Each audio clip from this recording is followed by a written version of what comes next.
I actually got my start in philanthropy, and one of the very first things I noticed was the unnatural interactions that took place due to the financial imbalance. When EPIP decided to engage in this space, the most logical partner was the Young Nonprofit Professionals Network. In addition to building strong leaders for the next generation of the sector, we also want to look at how we can change ineffective practices within the sector.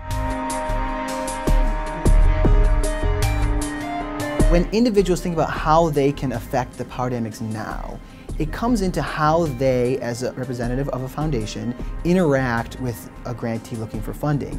And role can often make that very complicated. As a sector, we've been used to having conversations about race, about orientation, and how power dynamics play out along those lines. When I walk into the room, I see myself more as an individual than as a representative of a funder. That person is young, African American, and queer.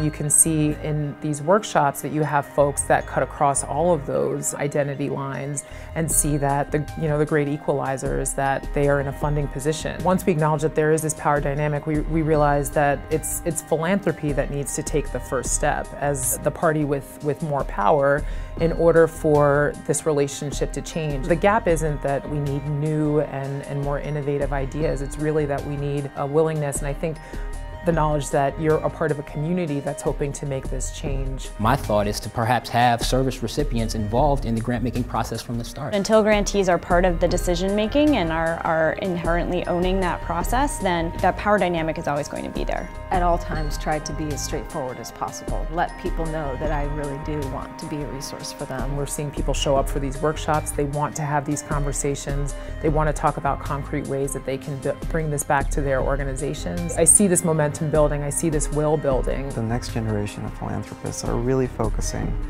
on respecting the past and knowing that what came before it really laid the ground for what's going on today, that we really want to improve it. This relationship with EPIP, when I heard that they were starting this philanthropology curriculum and that this conversation about power dynamics was going to be a part of it, I felt like this was a really clear chance for me to be a part of a different conversation. I hope that the individuals that talk about this topic not only do this work now and change the way they act now, but also remember these conversations as they move into positions of institutional power so that they can change institutional practice as well. Philanthropy is always evolving, and so it can't just be what it used to be in the past. And we're really not changing it radically, we're just moving forward to the next generation.